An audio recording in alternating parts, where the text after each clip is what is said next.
203. Religious Liberty. Chalcedon Position Paper number 12, May 1980. One of the great moments of history occurred at the time of the Reformation, but its significance was too little appreciated then, and its implications were not developed. Frederick III, or Frederick the Wise, 1463 to 1525, was Elector of Saxony, 1486 to 1525. He founded the University, Wittenberg, where both Martin Luther and Melanchthon taught. Luther and the Elector may never have met. Although Frederick gradually came to accept certain Lutheran doctrines, he remained a Catholic to the end. His long protection of Luther was not motivated by agreement. What were his motives? At this distance, it is not easy to say.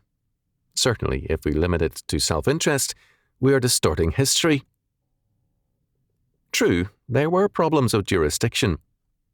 The Elector's area, Thuringia and Saxony, was a domain 1/9 the size of England. In it were 100 different monasteries and parts of 6 different bishoprics. 5 of the 8 bishops lived outside the Elector's realm. Thus, a different law prevailed for those ecclesiastical domains. It would be easy to conclude that self-interest led Frederick the Wise to defend Luther. He could then control the Church as easily as the state if his were a unified realm.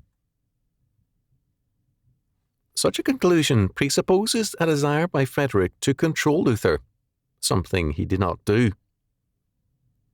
Luther was more ready for a magisterial power in the Church than was Frederick. Frederick protected Luther. He did not seek to control him. This point is all the more important when we recognize their religious differences. The protection, however, went both ways.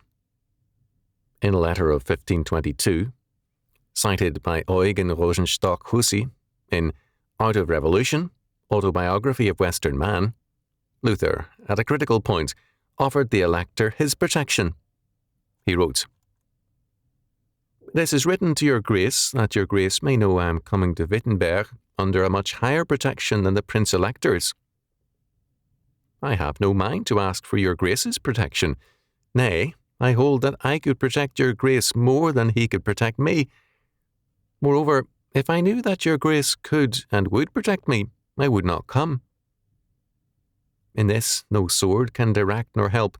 God alone must act in this matter, without all care and seeking. Therefore, he who believes most will protect most, and because I feel that your Grace is still weak in the faith, I cannot by any means thank you of your Grace as the man who could protect or save me." Protection was thus made a theological fact. In terms of Deuteronomy chapter 28, it was grounded in God's blessing on faith and obedience. As Rosenstock Hussey noted so incisively, Thomas Paine offering George Washington his protection would seem ridiculous. Both the protection and the freedom which concerned Frederick III and Luther had become theological facts. A Catholic prince and a Protestant reformer had come together to establish an important Christian relationship, one with deep biblical roots and long strands in church history, which established a fact too little appreciated in the days that followed. In the United States, the First Amendment to the Constitution represents a development of this faith. This amendment was added at the insistence of the clergy. The amendment reads, "Congress shall make no law respecting an establishment of religion, or prohibiting the free exercise thereof, or abridging the freedom of speech, or of the press, or the right of the peoples peaceably to assemble and to petition for a redress of grievances." We miss the point of this law if we fail to note that each of the original 10 amendments, as well as subsequent ones, is a single body of thought and law, a unified whole, a single subject. We are not talking about 3, 4, or 5 things here. Freedom of religion, speech, press, assembly, or petition, nor 1, freedom. After all, other amendments deal with freedom as well. And if freedom were the key legal concept, the first 5 amendments could have been made one amendment. The unifying fact in the First Amendment is a man's immunity in his faith and beliefs, the freedom to express his beliefs in religious worship, in speech, press, assembly, and petitions. This law was framed by colonial men for whom these things were matters of faith and principle. There was, therefore, for them, a necessary unity in this statement. Instead of 5 rights, they saw one fact. Their separation today means their diminution. It means also the steady decline of freedom in every aspect of the First Amendment. Thus, the purpose of the First Amendment was to bar the state from entrance into, or powers over, the principled or religious stand and expressions of law-abiding men in worship, instruction, speech, publication, assembly, and petition. When Protestant Luther said to Catholic elector Prince Frederick III that he, Luther, was Frederick's protection in his, Luther's, free and independent move and expression of faith, and Frederick accepted that fact and acted on it, a major step was taken. Freedom of religion was then not a privilege created and granted by the state, but rather something radically different. It meant, rather, the protection of the state by the freedom of faith. The stronger and more faithful that free exercise of faith, the greater the protection of the state. As Luther audaciously declared, he who believes most will protect most. The stronger that free faith is, the stronger the state and society. This freedom of religion, as earlier Americans understood it, meant that the ministry of grace had a Levitical or instructional duty to set forth the counsel of God for every area of life. The church was separate from the state, but not religion. Through the ministry of instruction, God's law word concerning every area of life and thought was to be set forth. Decline set in when the church limited the scope of God's word to the church, and when the state began to extend its powers over the family, the school, economics, and more. Today, current court cases see claims by state agencies which would entirely eliminate the First Amendment immunities for religion. The dereliction of the press in this situation is particularly distressing. The press itself has been the target of various court decisions which seriously curtail or limit the freedom of the press, or, at the very least, place it under a cloud. Of course, all these decisions have a, quote, good, end quote, purpose. Every restriction placed upon freedom claims a good cause, to curtail or restrain abuses. All serve rather as restraints upon good motives, not evil ones. Evil places no value on, nor attention to, restraints. Criminal codes already provide a legitimate recourse against the evil misuse of freedom. Attempts to restrain pornography and libel have had minimal results. The lawbreaker is a specialist in circumventing the law, whereas the legitimate publication feels the restraints which the lawbreaker is impervious to. Moreover, laws seldom are limited to the purpose of the legislators. As Charles Curtis noted in A Better Theory of Legal Interpretation, language, at any rate in legal documents, does not fix meaning. It circumscribes meaning. Legal interpretation is concerned not with the meaning of words, but only with their boundaries. Those boundaries are almost always extended to unrecognizable limits.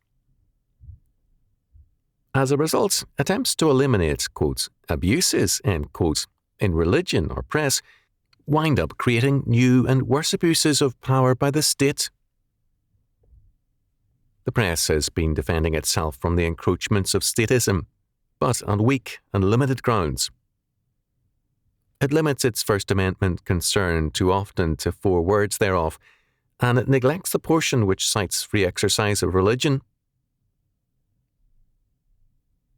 All over the United States, churches, Christian schools, and parents and children have been on trial. The attacks come from a variety of state agencies, especially departments of education, zoning, welfare, and the like. Federal attacks have come from the Internal Revenue Service, the Labour Department, the National Labour Relations Board, the White House, and more. The press has given minimal attention to these things, although they represent a major reversal of American policy.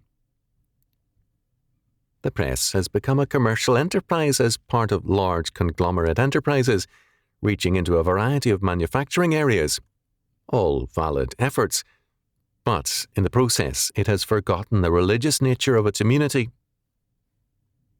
The freedom it has enjoyed has not been a federal grant, but a religious principle. The change in its status is due to a shift of faith.